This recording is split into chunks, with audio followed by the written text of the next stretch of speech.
क्या आप सभी ने कभी ये गौर किया है कि जुमा की नमाज होती है, संडे का मास होता है, मगर हिंदुओं के पास क्या है? जुमा के दिन मुस्लिम लोग पूरे देश भर में मस्जिदों में जाकर नमाज पढ़ते हैं। क्रिश्चियन लोग हर संडे को अपनी फैमिली को लेकर चर्च में जाकर मास करते हैं। हिंदू क्या करता है? किसी ने गौर किया है आज तक? और फिर हम शिकायत करते हैं कि हमारे में एकता नहीं है। मुझे कल एक डिस्टर्बिंग चीज देखने को मिली टीवी पर। विश्लेषण करके मुझे बताया गया है, मैंने देखा कि पूरे वर्ल्ड में 190 करोड़ मुस्लिम्स हैं, मुस्लिम राष्ट्रों से मिलाकर। हिंदुस्तान में 100 करोड़ हिंदू हैं, लेकिन वो 190 करोड़ मुस्लिम एक कॉल पर इकट्ठे हो सकते हैं, हो जाते हैं। अगर मैं सिंपल वे से कहूं, एक सीटी मारते ही सब लोग एकजुट हो सकते हैं। क्रिश्चियन लोग मिलकर एक दूसरे से फोर्स बन सकते हैं, लेकिन हिंदुओं का क्या भाई? कोई हिंदुओं के पास में कोई एक ऐसी मैकेनिज्म है जिसके द्वारा पूरे 100 करोड़ हिंदू जाने एक दूसरे को? अरे साहब, नेक्स्ट फ्लैट में कौन रहता है हमें यह भी नहीं पता होता। मुंबई सिटी या हर सिटी की ये बात है। मैं ये कहना चाहता हूं कि हिंदुओं को अगेन मैं वही कहूंगा कि मैं कहना चाहता हूं कि मुझे पता नहीं कि मेरी बात में कितना वजन है, लेकिन मैं पूरे देश के धर्माचार्यों को, मैं देश के पूरे संत समाज के जो बड़े बड़े आसीन पदासीन है, मैं उनको कहना चाहूंगा, आह्वान कीजिए, आप एक दिन मुकर्रर कीजिए, एक दिन फिक्स कीजिए, हफ्ते में एक दिन आप अपना लीजिए। और अगर मुझसे पूछो तो वो मंगलवार आ सकता है, क्योंकि मंगलवार हनुमान का दिन है, हनुमान जी का दिन है। एक दिन मुकर्रर कीजिए, एक दिन फिक्स कीजिए, जिसमें पूरे देश भर के लोग अपने अपने इलाके के मंदिरों में जाकर 1 घंटे के लिए बैठ जाएं। क्या करेंगे आप लोग बैठकर? मुस्लिम लोग नमाज पढ़ते हैं, क्रिश्चियन लोग उनका एक अपना सिस्टम होता है, उनके फादर बोलते हैं। आप लोगों को, हिंदुओं को, कोई सिस्टम बनाने की कोई जरूरत नहीं, कोई आरती नहीं, कोई पूजा नहीं। आप ओमकार नाथ का जाप कीजिए। ओम 1 घंटे तक पूरा, जितने भी लोग, चाहे 50 हो, चाहे 100 हो, चाहे 200 हो, एक साथ मिलकर 1 घंटे तक आप ओंकार नाथ का जाप कीजिए। दूसरा ऑप्शन मैं दे रहा हूं, ओम नमः शिवाय, ओम नमः, इसका पाठ करिए आप 1 घंटे तक, या फिर गायत्री मंत्र का जाप कीजिए।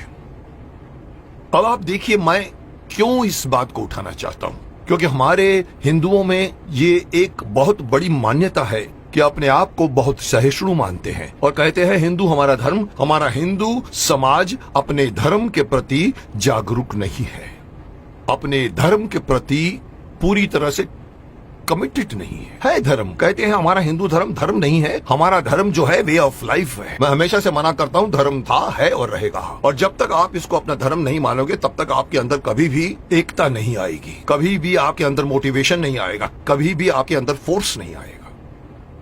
इसलिए मैं चाहता हूं कि सारे हमारे पूरे देश में आप इमेजिन कीजिए कि एक साथ पूरे देश में आप एक टाइम फिक्स कीजिए। मेरे हिसाब से रात को 7 से 8 बजे का टाइम फिक्स कीजिए।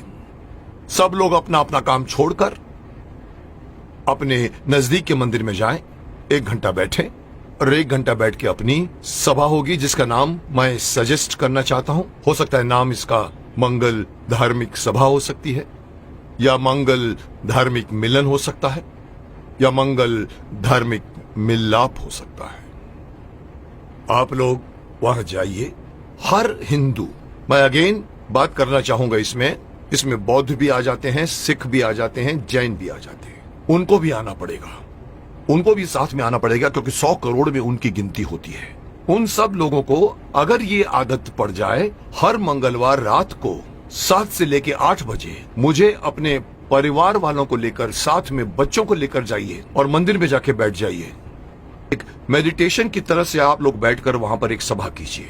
उसका नाम मैं देना चाहता हूं मंगल धार्मिक सभा। या मंगल, मांगलिक, मिलाप या कुछ भी नाम रखा जा सकता है।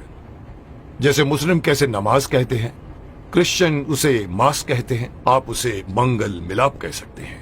वहां आइए, आप देखेंगे आपका पूरा देश, आपके पूरे देश के 100 करोड़ हिंदू कितनी जल्दी एक दूसरे के साथ एकजुट हो जाएंगे, जिसका इस वक्त, इस कॉन्टेम्पररी आजकल आप देख रहे हैं जिस तरह के माहौल बन रहे हैं, उसमें हमारे हिंदुओं पर लोग एक तरह से हंसते भी हैं। उनको पता है कि ये लोग कोई मिलने वाले नहीं हैं। लेकिन अगर ये होना शुरू हो जाएगा तो आप सही अपने इर्द गिर्द के लोगों को सिर्फ जानोगे नहीं, पहचानना शुरू कर दोगे।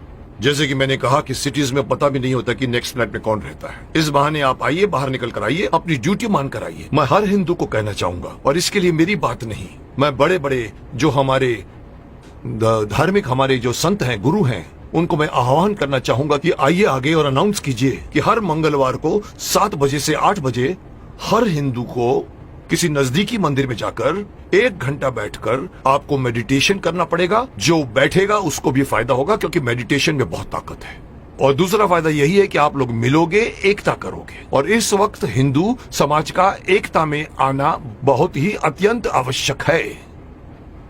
मैं नहीं बताना चाहता, लोग सब समझते हैं कि मैं क्या बोलना चाहता हूं, लेकिन हिंदू समाज बटा हुआ है। जुट और नंबर्स में ताकत होती है। ये हिंदू से निकलकर सिख, ये बौद्ध, ये जैन, इस बहाने साथ में आइए, क्योंकि आप पहले हिंदू हैं, उसके बाद में आप सिख हैं, उसके बाद में आप बौद्ध हैं, उसके बाद में आप जैन हैं। मेरी एक छोटी सी गुजारिश है कि मैं अपनी तरफ से सलाह देना चाहता हूं कि देश भर में कुछ ऐसा कानून बनाया जाए। ये कानून के दायरे में हो या पता नहीं धार्मिक दायरे में हो, लेकिन ये किया जाए, और तब जाकर दोबारा कोई ये नहीं कह सकेगा कि 100 करोड़ हिंदू बटे हुए हैं। क्योंकि हर मंगलवार को एक मांगलीय रूप से मिलते हैं और एक दूसरे के साथ आप बातें कीजिए, मिलते रहिए, लोग एक दूसरे को पहचानना शुरू कर दोगे, जो कभी नहीं करते आप। अंत में मैं हर हिंदू को इस बात से आगाह करना चाहूंगा कि अगर आप अपना फायदा चाहते हैं, अपने देश की भलाई चाहते हैं, अपने समाज की, अपने परिवार की भलाई चाहते हैं, तो एक होइए। और इससे आगे बढ़कर एक और बात कहना चाहूंगा कि धर्म को धर्म मानिए, यह मत कहिए कि वे ऑफ लाइफ है। और तीसरी बात, अपने बच्चों को अपने धर्म में इन्वॉल्व कीजिए। मैं अक्सर देखता हूं कि माँ बाप मंदिर में जा रहे होते हैं और छोटे बच्चे मम्मी से कहते हैं कि मम्मी मम्मी मम्मी मेरी सहेली मुझे खेलने के लिए बुला रही है, और माँ कहती है जा मत कीजिए। आप उस बच्चे का हाथ पकड़िए और बोलो चलो इस वक्त मंदिर जाना है। ये हर मुस्लिम करता है, ये हर क्रिश्चियन करता है, हिंदू क्यों नहीं करता? इसी का खामियाजा भुगत रहे हैं आप। बच्चों को बचपन से गीता पढ़ाइए, बच्चों को मंदिर लेकर जाइए। 1 घंटा या जब भी आप मंदिर में जाते हैं, विजिट करते हैं, बच्चों को साथ में लेकर जाइए, ताकि धीरे धीरे वो अपने देवी देवताओं को पहचानना शुरू करेंगे और एक हो जाएंगे। अब कोई मुझसे पूछेगा सर आपकी ये बात क्यों माने हम लोग, आप होते कौन हैं हमें ये बात कहने वाले? तो मैं सिर्फ शक्तिमान का एक डायलॉग आपको बताना चाहूंगा, जिसमें पूछा था कि आप कौन हैं, तो वो कहता कि ना तो मैं कोई अवतार हूं, ना ही कोई फरिश्ता, बुराई का दुश्मन हूं, सच से है मेरा रिश्ता। दुश्मन मेरे बुरे लोग नहीं, बुराई है। अगर बात मेरी मानोगे तो इसमें तुम्हारी भलाई है। तो आपकी भलाई के लिए कह रहा हूं, मान जाइए।